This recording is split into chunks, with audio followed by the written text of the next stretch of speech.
The advice and opinions expressed by the host of Autism Live and her guests are meant solely as suggestion and should not be in any way construed as child-specific advice. The Center for Autism and Related Disorders advises working with a board-certified behavior analyst who has experience with autism before starting any intensive behavioral intervention. Any choices you make in determining your child's treatment are completely at your own discretion.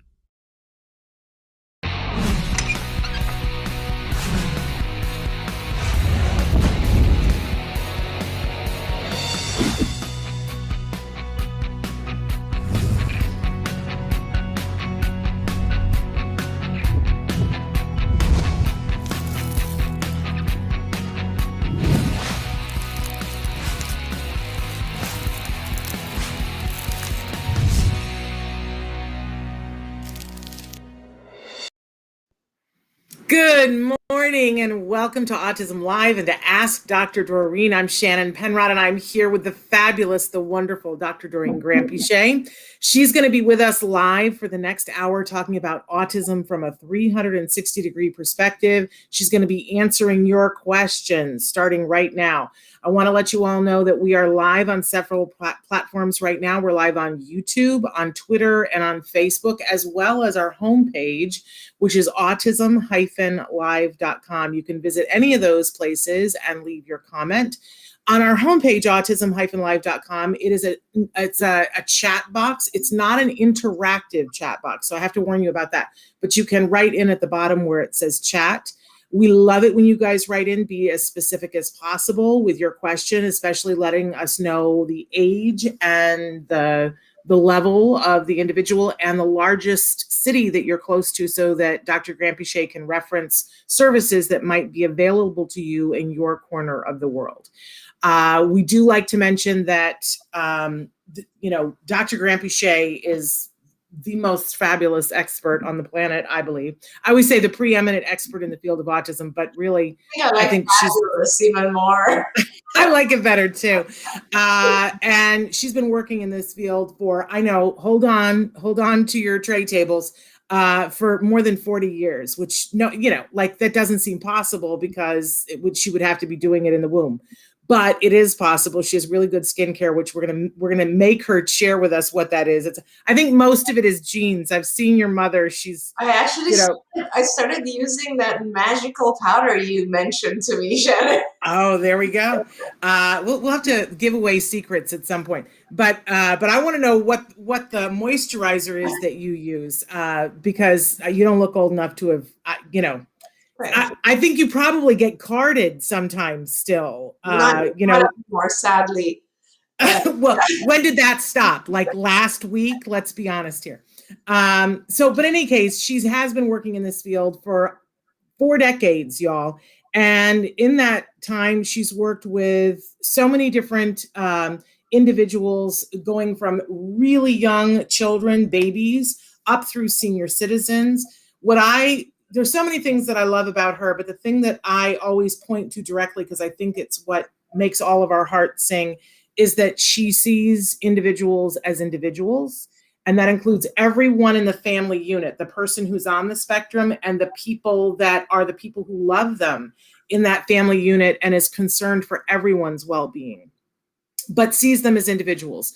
And I particularly, the more time I spend in this community and the more people I meet, the more I treasure that, Dr. Granpeesheh, because I think it's rare and unique, and I really, really appreciate it. For those of you who don't know me, I'm the mom of an amazing young man who was diagnosed with autism at a very early age. And thanks to CARD, which is the company that Dr. Doreen founded, my son received the very best of ABA, the toppest quality of ABA. And we were just talking before we went on, is about to turn 18 and graduate in just a couple of weeks. Stop, get out, I can't even handle it. And off to college. And I have to be honest with you that is largely due to, and not largely, it's almost entirely due to Dr. Granpeesheh and her life's work. So if I love her extra, I want you to know why. So she's here and she's going to be answering your questions. And people have already started writing in. We're saying good morning to Nazra and Lucy and Jayota and Amanda and Mithra and Parker and Love Peace and Renee. Look at all of you piling in. I love it. I do want you to know that the show also podcasts. We're a free download wherever you get your podcasts. We're so grateful to all of you that we are now considered the #1 rated autism podcast because of all of you. So check us out wherever you get your podcasts, and you can watch all of the Ask Dr. Doreen's from the past and look them up by question. It's a really fabulous thing. Go to the tab at the top of there's many different places on the page where you can find the Ask Dr. Doreen's, but at the top there is a tab that says search by topic, and you can go onto a page and you can put in, toilet training is the example that I always give, and it'll take you to all of the different questions. You'll get to read the questions that she's been asked on toilet training, and you click directly on the question. It'll take you right to that place in the show. I happen to love that. We're a little behind currently, so all of the questions aren't there, but we're catching up. So Dr. Granpeesheh, welcome. Thank you so much, Shannon. It's always lovely to be here, and I love seeing all the questions already piling in. So thank you so much for that lovely introduction, and I look forward to answering some questions with you today. And you're looking lovely in your spring yellow. That's such a good color for you. Okay, so I'm going to go to a couple of questions that came in overnight first, and then we're going to go to some live ones. I have a question. How do you guys at CARD stop a child from stimming? Oh, well, that's a great question to start with. Kind of loaded, right? Pardon? It's kind of loaded. Yeah, it's loaded. It's a great question. So the first thing you have to do is, like any other behavior that you want to identify, you want to change, you first have to kind of identify why that behavior is happening. What is the function of the behavior? Now, a lot of, from a purely behavioral standpoint, it's easy to say that all stimming or stereotypic repetitive behaviors their function is what we call automatic. That means that the behavior itself is reinforcing, intrinsically reinforcing. So it's an automatic function. But I believe that not all behaviors that are self-stimulatory, or what we classify as stimming, are automatic. I feel like there are other functions, other reasons these behaviors occur. Sometimes it is avoidance of pain, in my opinion. Sometimes these are behaviors that reduce anxiety. So they have other functions. Now, from a behavioral perspective, once you know the function of a behavior, then there are very specific procedures that you go through to help reduce those particular things. And those procedures are different if the function is automatic, or if it's avoidance of pain, or if it's avoidance or reduction of anxiety. Depending on what the function of the behavior is, you'll have a different procedure to follow. And unless we want this entire show, Shannon, to talk only about, behavior analysis, I guess I'll have to cut it there, because, there are so many different protocols and procedures that we use based on these different functions. I mean, that's all of ABA, right? If something is automatically reinforcing, you try to replace it with other things that are as powerfully reinforcing.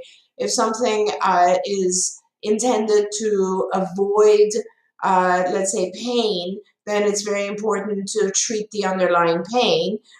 If something is intended to reduce anxiety, then you have to ask yourself, why is the child experiencing anxiety, and can I help the child overcome their anxiety in other ways? So there's all these different things that we do depending on why the behavior is happening. And even if it is automatically reinforced, then there's, even within that set of functions, there's a whole bunch of different procedures. So I guess that's as far as I can take that answer. But I love that answer, Dr. Granpeesheh, because, and the reason why I said it's kind of loaded, this question, is that the assumption here is that you would always want to stop a child from stimming. And I love that you're talking about that there is a function for the behavior.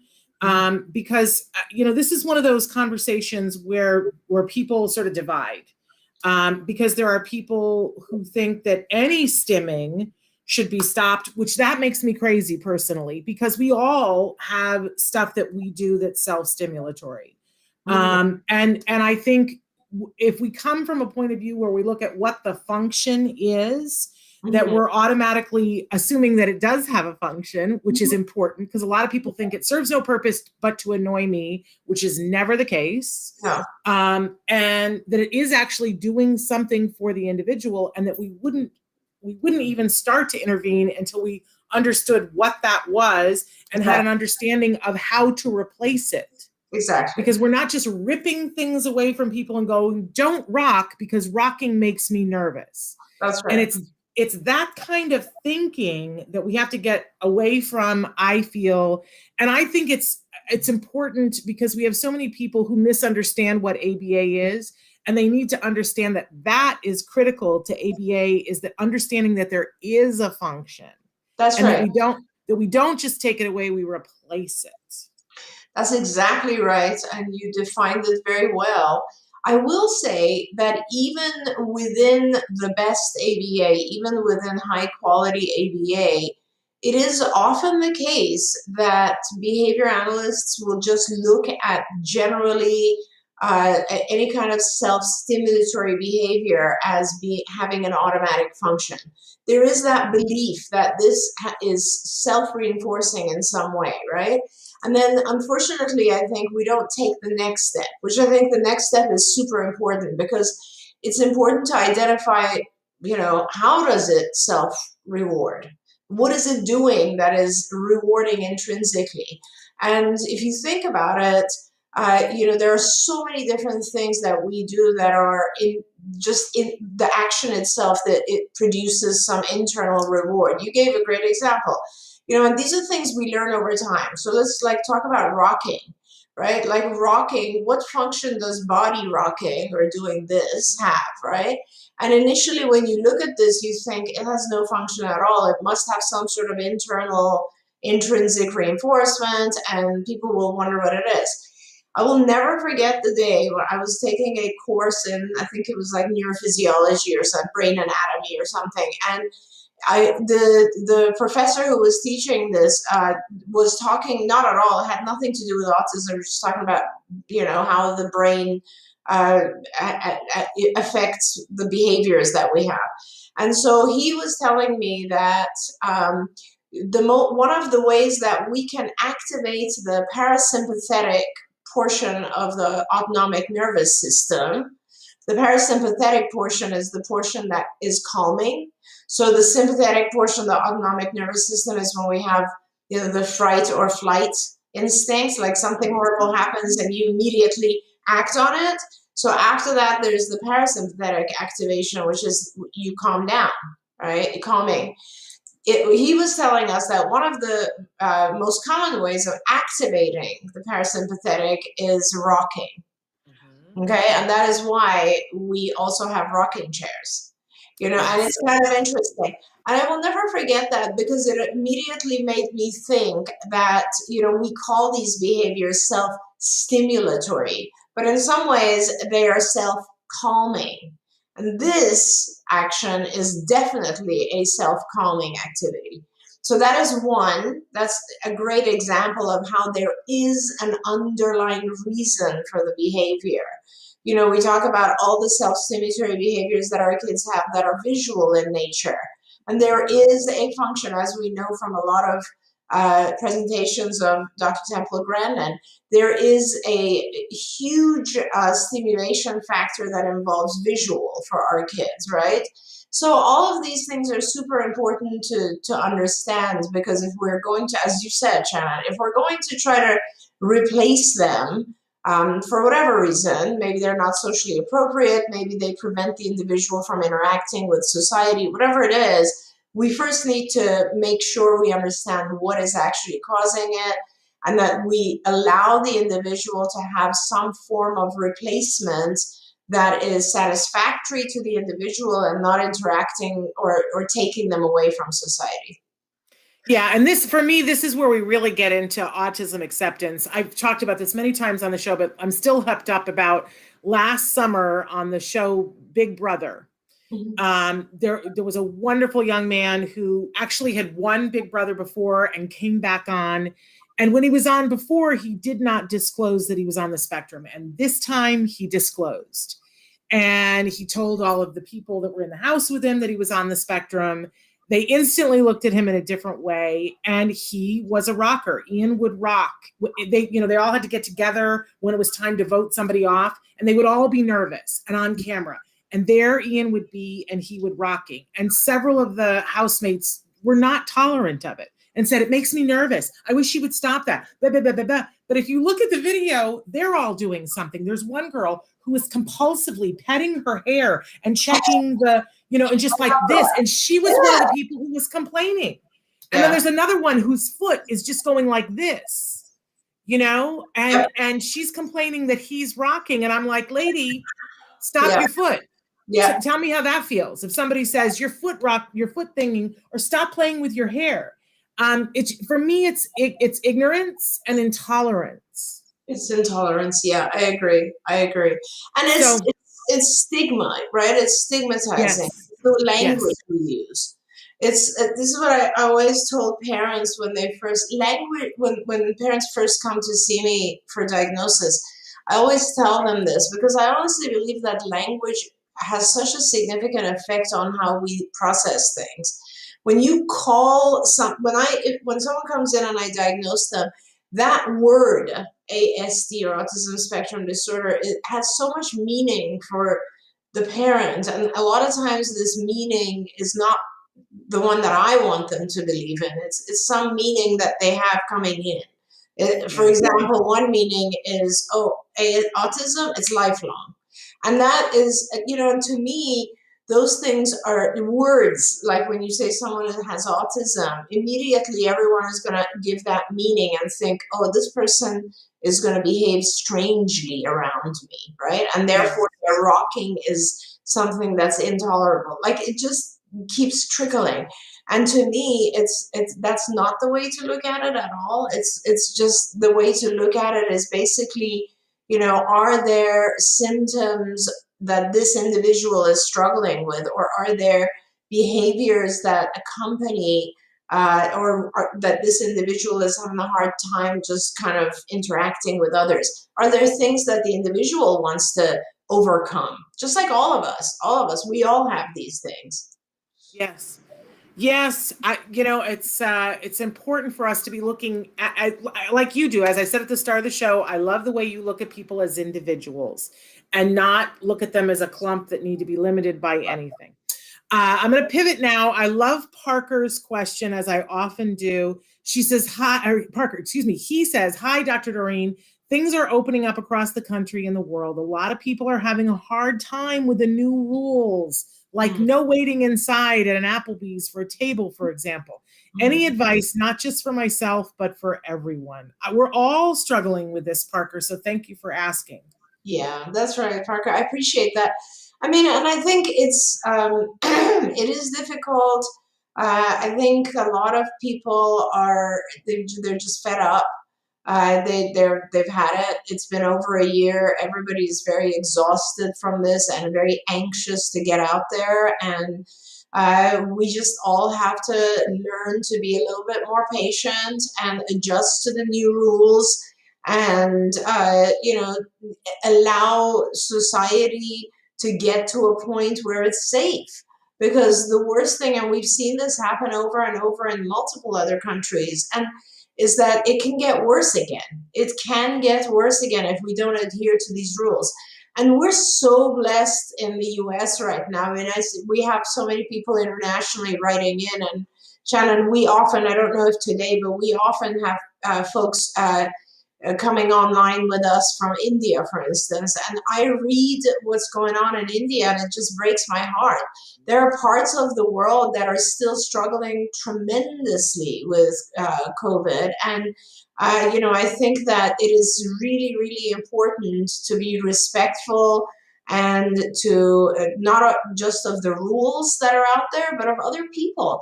This is the other part of this, Shannon. People are going to have a different level of comfort as we reopen. There's going to be, and like I know this because, excuse me, I travel a lot through the US, and it's completely different in California, where I am right now, as opposed to Florida, where I also reside. And when I go to Florida, when I first went to Florida in 2020, I was pretty shocked because it's very open in contrast to California. And so is Texas, for instance. And I personally found myself being a little bit uncomfortable in those environments initially. I was always wearing a mask. I still am when I go to those places. And a lot of people will actually give you a hard time if you're wearing a mask. And they will say, oh, come on, it's over now. Take off your mask. It's all, it's fine, and all this sort of stuff.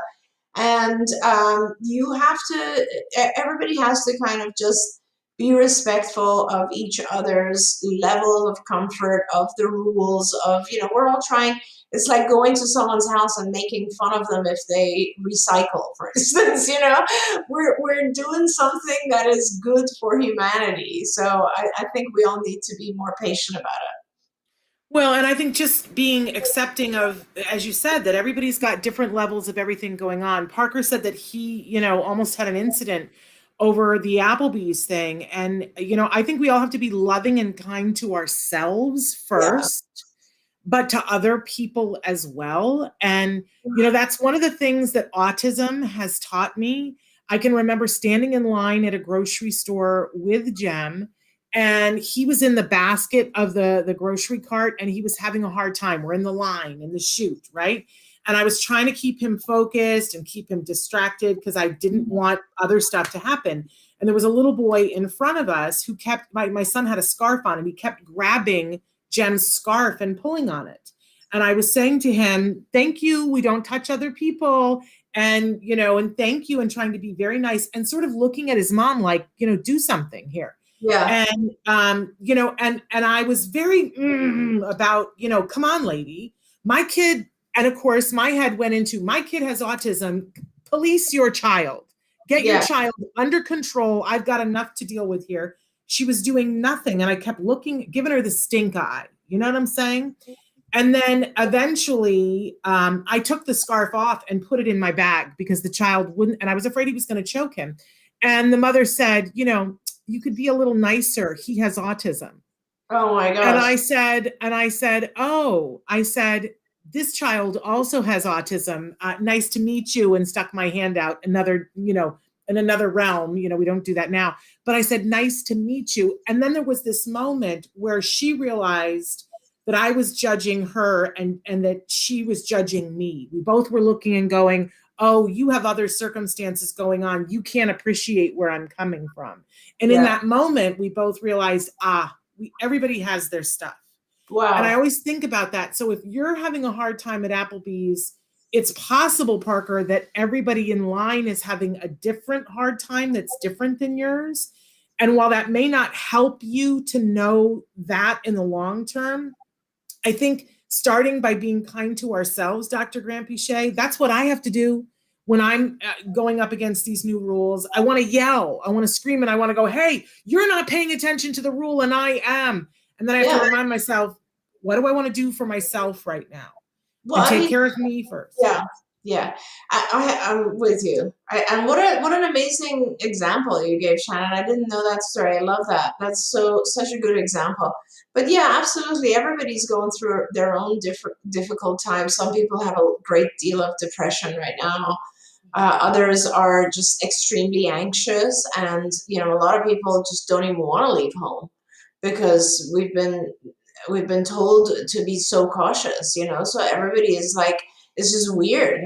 Like the first time you go out to a restaurant. I mean, honestly, the other day, my son, as you know, who has a lot of humor, was posted on our family chat a picture of me in in March of 2020, when I was like wearing kind of one of those painter suits, and I had a mask on and a shield, and I'm cleaning groceries outside the house, right? And he was like, and this is what mom was doing in March. And I was like, hey, we didn't know what this is, right? We thought that it's a virus that can sit on things and we're like cleaning everything. We didn't know what it is at that point. This is still me. I love that you yeah. think that that is so a year ago. This is still me. I have to Yeah. show you at some point the hood that we bought so that if we have to go out, and I'm still cleaning groceries. So just to show you the level of, There you go. where people are at. Everybody's at a different place. And the rules in some places are all new, and some people aren't good at the observing rules, like seeing other people adhere to a rule and observe to it. I think we're just going to see that there's going to be all different levels for a while. Yes. And some people are uncomfortable, as you said, with other people wearing masks, and they're saying things to people who are wearing masks that are rude.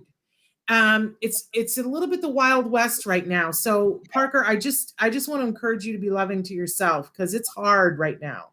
Okay. I gotta switch to Nazra. She says, good morning. I have an adult autistic nonverbal son.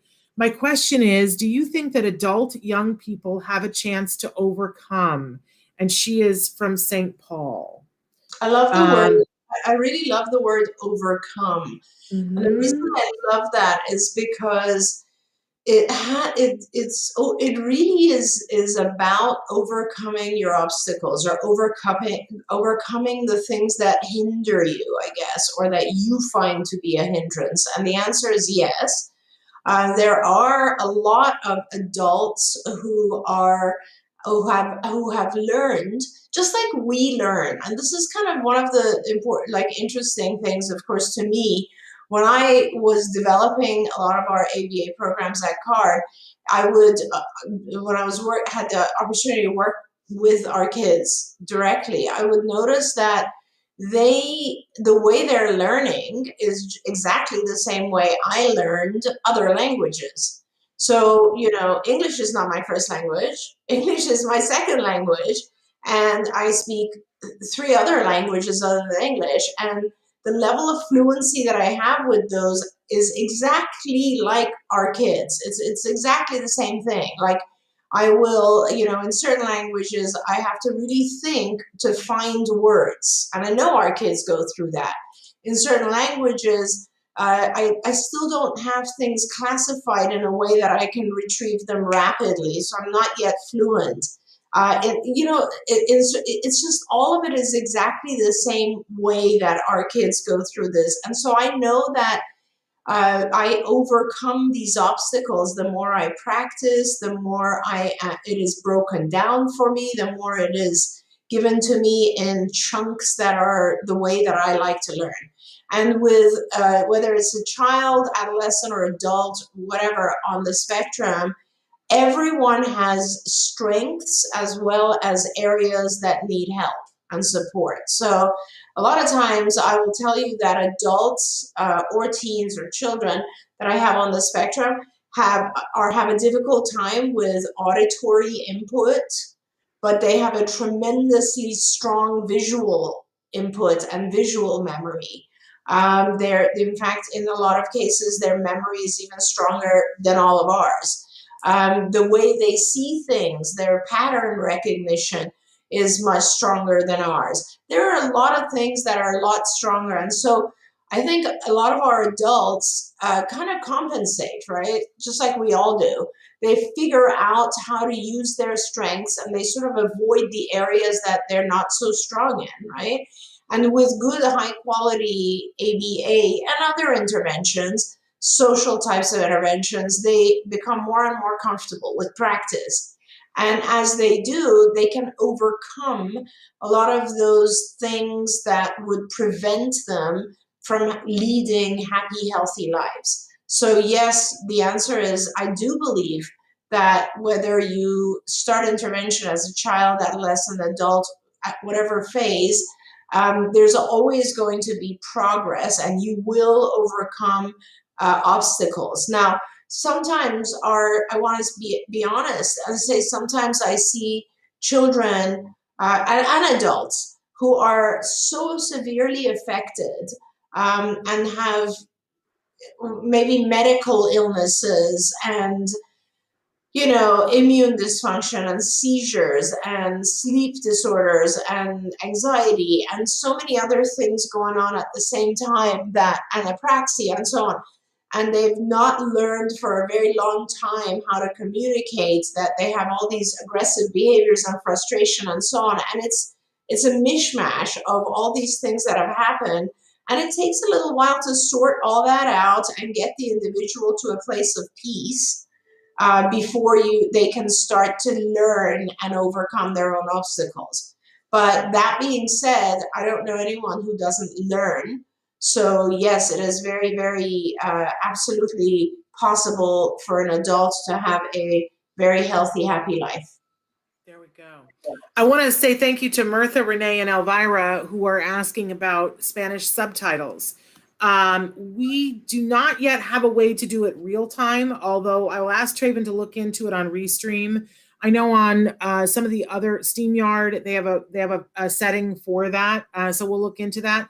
I will tell you that when we podcast, for instance, we're on YouTube, and that you can print out. There's a place where it allows you to do translation into different languages, and then you can print that out. It's a little hard to follow along, but it's what I have for the moment. But we will definitely look into that, and I really appreciate that. Over the years, because we've been doing this for a hot minute here, over the years, we've had different people join us. I loved when we were doing Autismo y Familia with Juan Ronderos, the best name ever. And I loved doing that. There's a great interview that we did, a very last minute, where we had Temple Grandin and Juan and myself, where we were asking Temple in questions, and then Juan was translating in real time. It's one of my favorite interviews we've ever done with Temple Grandin. So want to encourage people to look at that. But thank you. And thank you for translating for the guest who is asking questions in Spanish, Renee and Elvira. We really appreciate that. It takes a village. Yeah, absolutely. And part of our village, as you know, Shannon, some of our viewers may not know that we also, all you and I and some of our other friends, work very hard at our other organization, Autism Care Today, and which is our nonprofit organization. And I want to say that one of our board members, I was actually meeting with her and having lunch yesterday, is Gabriela Tessier, and who is on Univision and has her own show every morning. And the reason that we met yesterday was that Gabriela was telling me that she really, really wants to engage and do more for the Spanish-speaking population, and she feels that there's, we need to talk to her and develop some programming and ideas and stuff so that she can give to the Spanish community and help them with understanding ABA and autism. And I said that you and I would get together with her. So we will wait until your second vaccine, and then we'll go see her. I will love that. I will absolutely love that. She's amazing. Check her out on Univision, you guys. She's amazing. Okay. Hi, Shannon and Dr. Granpeesheh. I'm contacting you from Austria. Is there a card service provider in Washington, D.C. or Silver Springs, Maryland area, please? Yes. So we are all over. And I saw that, I think there was another question about Central Virginia. So we are all over Washington, D.C. In fact, I think the D.C. site, or one of the D.C. sites, was like my third or fourth site. And we're, past 250 sites right now at CARD. So we have multiple sites in the Maryland, Virginia, and Washington, D.C. area. We also have academies in those states, which is super nice, especially in the Virginia area. And our academies are schools. So it's basically all day long. Our kids are in school. It's one-to-one. It's exactly the therapy. I would love to do academies all over the country, but I think Virginia is one of the few states that gives us a decent tuition for this. So we're able to actually afford to do one-to-one. But so we have academies and we have clinics all over. So just go on the Center for Autism website, centerforautism.com, and you'll see all the locations. Wonderful. Sarah wants to know regarding social awareness. My child is 22 months. He is verbal. However, he doesn't acknowledge his peers. It's like they don't exist. Does this get better with good quality ABA? Love It that does. question. It does. Yeah, I love that question too. And yes, it does get better, Sarah. It definitely. Um, so social. It's so amazing. It's one of those really key observations I think that you've made here in your question, Sarah, is that sometimes our kids are actually verbal, but they're so kind of focused on their own world and busy in their own world that they really don't pay attention to the world of others, which is the social world. So, and it's almost like they don't even know they're there, right? And good quality ABA can teach the child to slow down and to observe. In fact, a big area of instruction that we do at CARD is called observational learning, where it really teaches you to observe others and learn from others. And that is and not just that, but another big area of focus in autism is this whole area called theory of mind. And theory of mind is about perspective taking. So it teaches the individual to take the perspective of others. And all social behavior that we have depends on having a knowledge or having an ability to somewhat take the perspective of others. Now, some people are very good at that and others are not so good at that, but nevertheless, when you're typically functioning, you're always exchanging that perspective all the time. All the time, we're thinking, how does that person feel? What are they thinking? How do they know that?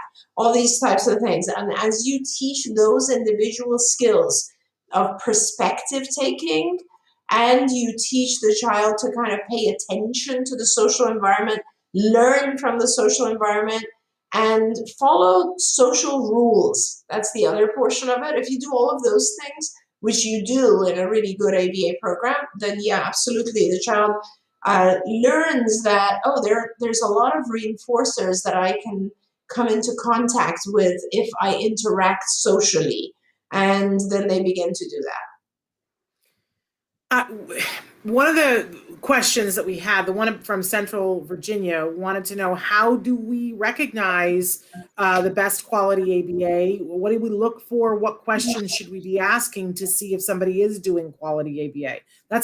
We need 6 hours for that, but can you do it in 6 minutes? Well, we do need 6 hours for that, but I mean, I think, Shannon, you are writing an article on this subject, right? Yes. And it's a really important subject because there are a lot of different things, right? I mean, one is that, first of all, you want to make sure whoever sees your child, I think, I'll just do very quick, and then Shannon, please throw in yours because you had some really good ideas when I was reviewing yours. But, from my perspective, high quality ABA begins with a really in-depth assessment of your child, because every child is extremely different. And then it's about understanding your child's strengths and weaknesses and areas where they need some support and areas where we need to develop just so they feel good about themselves, the strengths. And then in addition to that, I think a good ABA provider is open to looking at your child as a whole human being. So they don't just focus on overt behaviors, but they also focus on kind of the health of the child and making sure that the child is not ill and is getting adequate sleep and is able to learn all the things we want to teach them through ABA. And then the next portion becomes, you have all of that. You want to make sure they're using good quality ABA techniques. They have really good ABA therapists. They have good training for their therapists, because those are the frontline people working with your child day in and day out. So that's important. That you are given adequate hours. A lot of times what frustrates me, Shannon, is that I have 2-year-olds who are, the provider is offering them 10 hours. And all the research in the world shows that 10 hours with a 2-year-old is just not enough.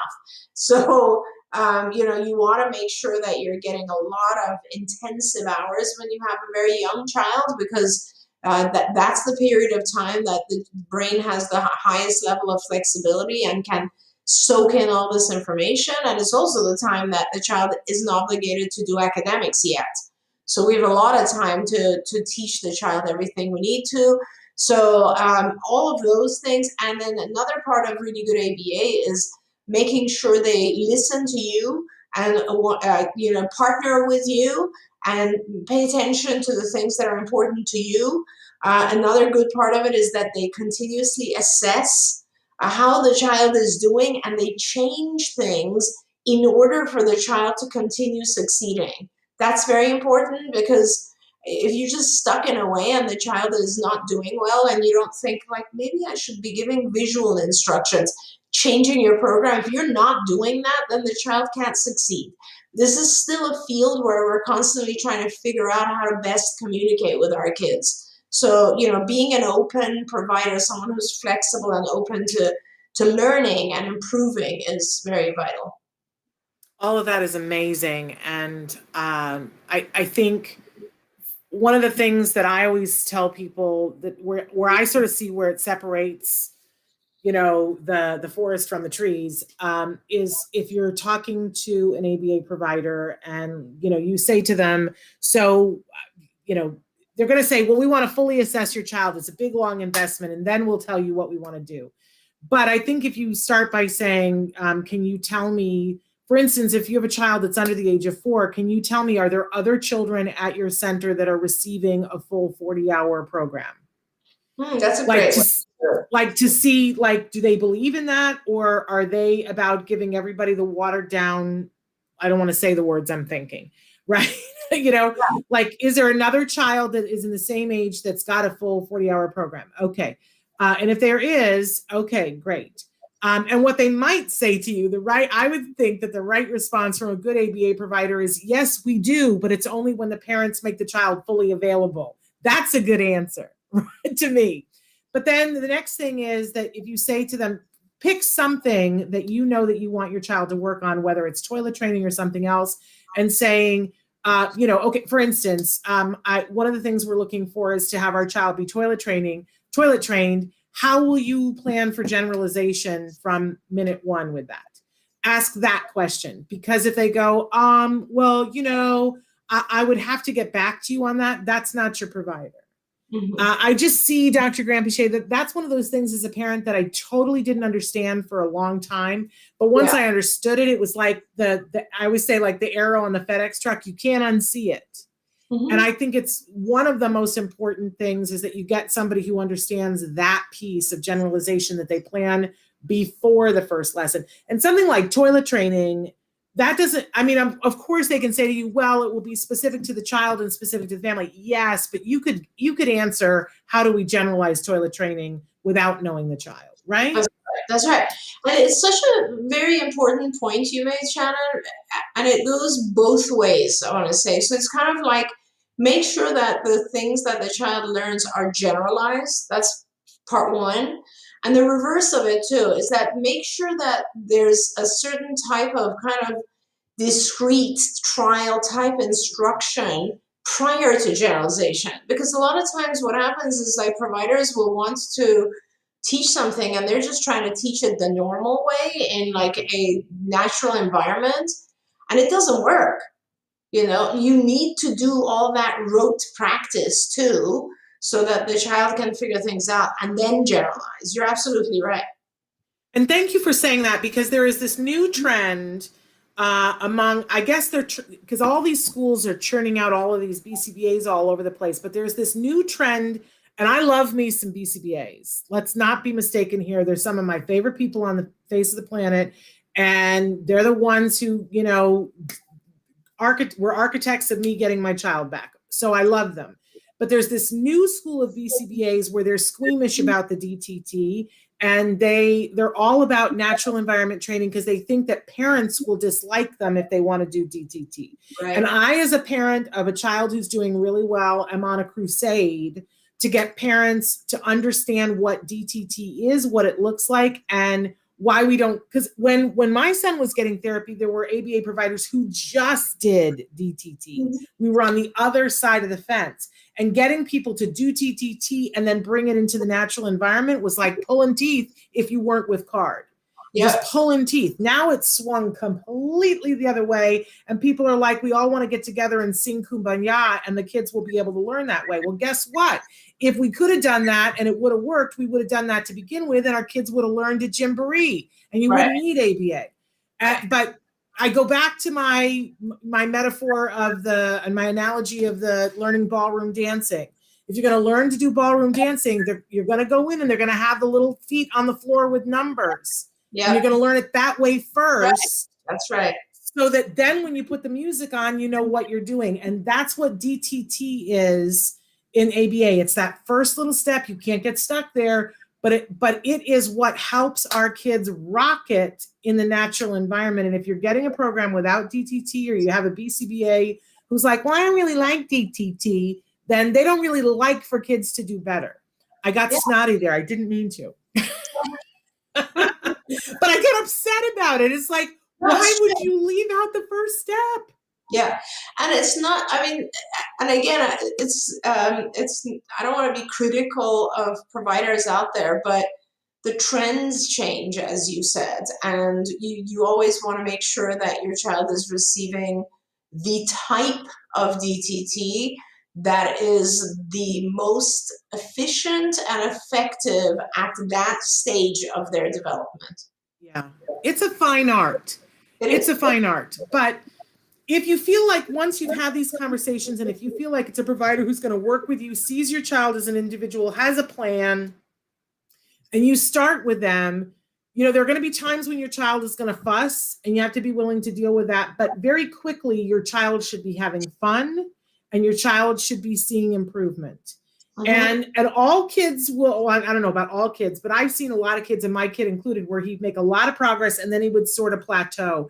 And then what I would see in my high quality ABA program from CARD is that then they would start looking at everything and trying everything when he would plateau. Nobody accepted the status quo when he would plateau, including talking with me about what had we done dietary, what had we done medically, to look at how do we get the trajectory going like this and not at the plateau. Yeah. So important. All right. Amanda says, when it comes to insurance and assessments, it takes a long time depending on the child's age. So insurance won't always pay for enough allotted time to assess, at least in my experience. I wish insurance gave more time.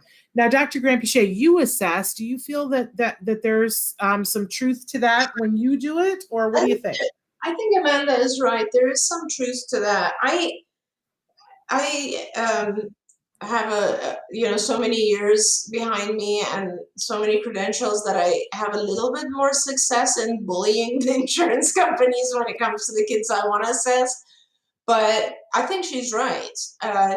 If you want to do a really good assessment, sometimes it takes a lot of hours, and it's really important.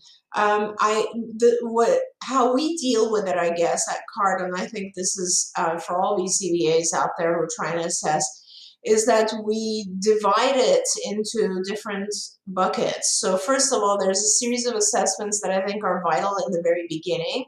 And so we focus on those. Those are sort of the ones that we are usually allotted enough time to do the basic assessments that kind of help us identify the core competencies of the individual that we're going to treat, and the core areas of problematic areas or struggle. And then we also have, as you know, Shannon, developed a very, very intense, detailed developmental assessment, which is the skills index, the skills assessment. And that, fortunately, is an assessment that is filled out by the caretaker, the caregiver. So it could be, the long version, as you know, of the skills assessment is extremely detailed. It does take a while, but it's the parent filling it out. And that really, really helps us identify what is going on with the child, what are their strengths, what are the issues, what do we need to do. So in other words, some of it we do, some of it the parent does. And then the ones that we need to continue doing, we sort of do on an ongoing basis. So let's say 6 months into the intervention, we will do a series of other assessments when we can get additional observation time funded. And we also assess the child every week we have this process where we meet with the family and the child continuously and review kind of the progress. And of course, our data collection. I mean, ABA is so good when it comes to like just collecting ongoing data. So I agree with Amanda. It would be much nicer to have the number of hours you really need for each child, because some kids also, I'll say this, like a 2-year-old who's relatively high functioning, you're going to need to assess less than a 16-year-old who has severe challenging behaviors. So it's just that and you get the same number of hours. So Amanda's right. Sarah wants to know 20 hours at 2 years and 40 hours at 3 years prescribed, ? Does that? Yeah, I mean, usually I like to ask, I like to start with 20 hours or so with my 2-year-olds, maybe 15 to 20, because I don't want to shock their system.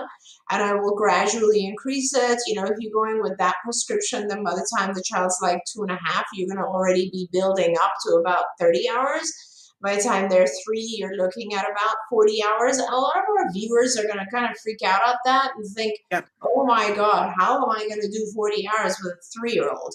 And first of all, ideally, you want to divide that over the course of 7 days, not 5. And if you are able to divide that over the course of 7 days, then you're looking at 5 to 6 hours a day.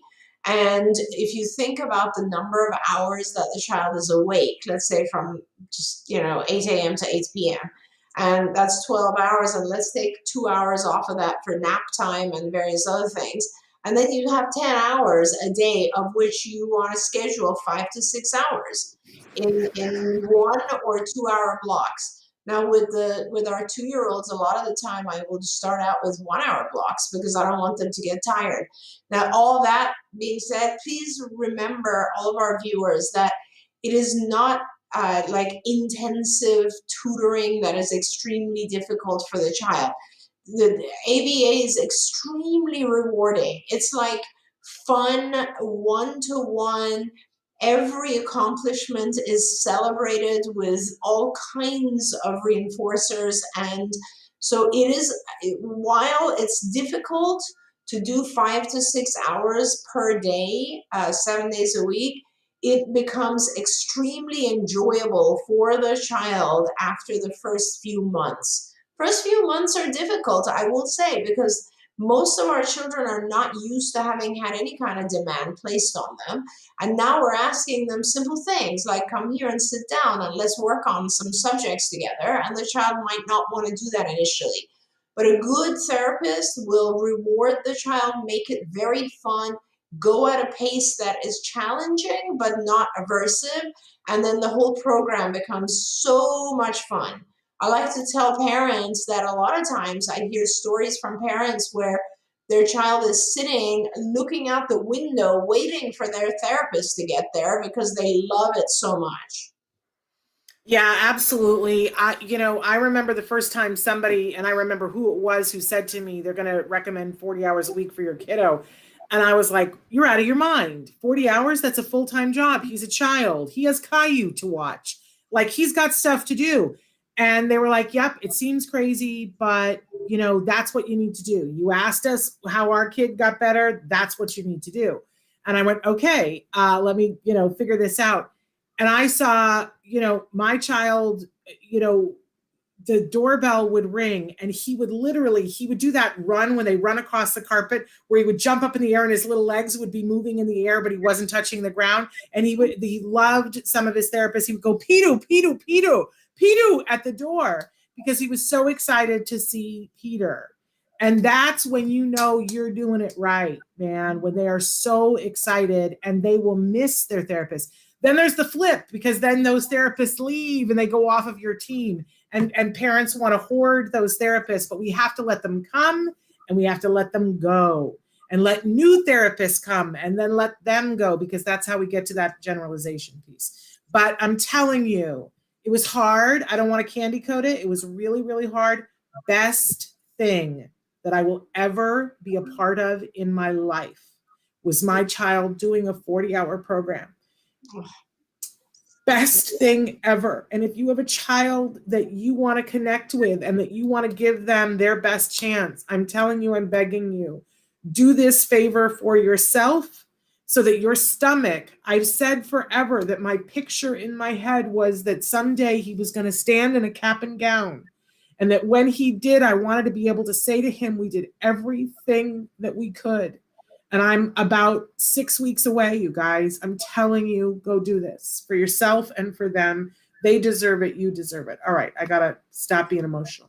I love that. What do you recommend for special ed setting for nonverbal children, distinct or assimilated? That's a very loaded question and a tough one to answer. I guess I don't really want to answer that because I have it depends on the age of the child, the functioning level of the child. Has the child had intervention or not? In some case, if the child, I do support special education or what you're referring to, I think, as sort of distinct or separated. If the child needs that, if the child is not able to assimilate, is not able to benefit from a program that is more mainstream. But most of the time with my kids, I'm trying to give them intensive tutoring and support and lots of ABA so that they are able to assimilate and able to integrate. But it really does depend on the age, functioning, and prior services of the individual. Okay. Somebody wrote in and said, I've been doing RBT training on skills, which reminds me we haven't done our skills thing for today.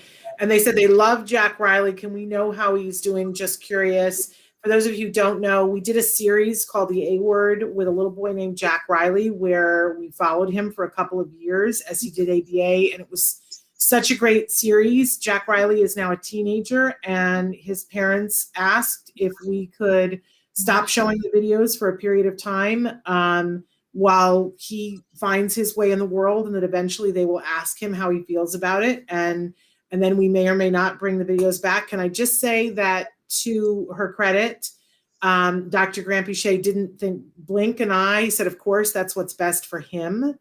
And said, Shannon, take down the videos. And I, one of the many reasons why I respect you so much, because a lot of people would have been like, no, we have releases for that. We're sticking with it. And she said, nope, that's what's best for him.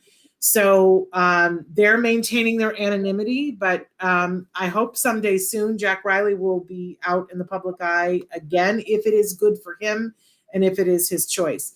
But can we take a quick second here at the end of the program to talk about our skills message, because they mentioned the RBT. So yeah. Several times during the program, Dr. Granpeesheh referenced skills, and someone else had written in about adults, and someone else mentioned skills living. So I want to make sure that we acknowledge that as well. Every week they offer something free to you guys. This week for ABA parents and guardians, they're offering a free IBT, Institute for Behavioral Training, parent e-learning course, Parent Overcoming Challenging Behaviors. Run, don't walk. It's free. Get it for yourself. I'm going to give you a phone number in a second. For the educator community, they're offering educator e-learning module, educator teaching communication. Get that.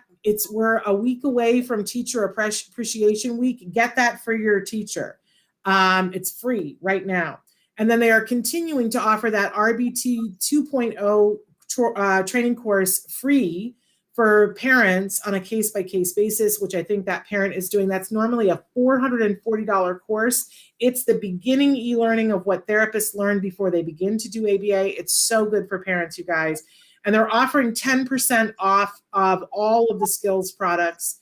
All you have to do is call 877-975-4559. You can also call them and ask them about that adult program, the teen and adult program, Skills Living, that Dr. Granpeesheh was talking about. It's the best thing that there is, you guys, for adults. Again, the phone number, 877-975-4559. Dr. Granpeesheh, we have a little less than a minute. Did you have anything that you wanted to add to that? No, I just want to say, I love you, Shannon. I'm so proud of Jeff. I love you more. I can't wait to attend his graduation upcoming. And you are an inspiration to so many people. And, I agree with you. And it's an amazing, crazy journey. But it is a fantastic journey when you see your child doing so well. And Jim is a superstar, and I'm so excited to see him go off to college. Me too. And I, when you say you love me, I always say I love you more, because that's the truth. It's like there are no words. As Oprah says, there aren't enough shoes in the world to thank you. And I hope that people know that I'm coming from a place in my heart when I say, please do this. Yeah. I know many people that have stood in your shoes and had a moment where they're like, well, I could do ABA and I can go half in, or I can do ABA and I can go all in, or I can go do something else, or I can do nothing. I've seen all of those outcomes. And we could do the regret parade. People who say to me, I should have listened to you. I should have done this. I should have, would have, could have.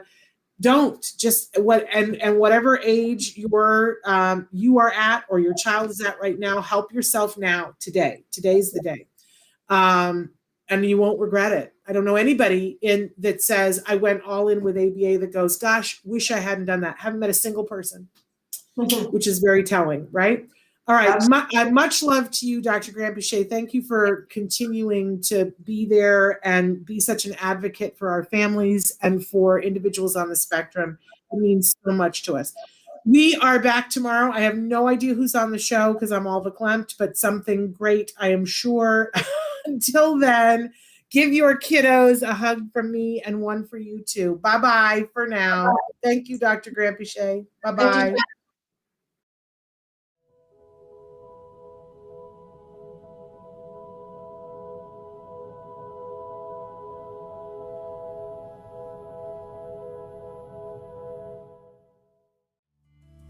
Thanks for watching Autism Live. If you found anything helpful in this video, please give us a like. In fact, make sure that you smash that subscribe button on YouTube and give us a like on Facebook. You can also follow us on Twitter and on Instagram for important updates. And please download our free podcast wherever you get your podcasts. Thank you so much. See you next time.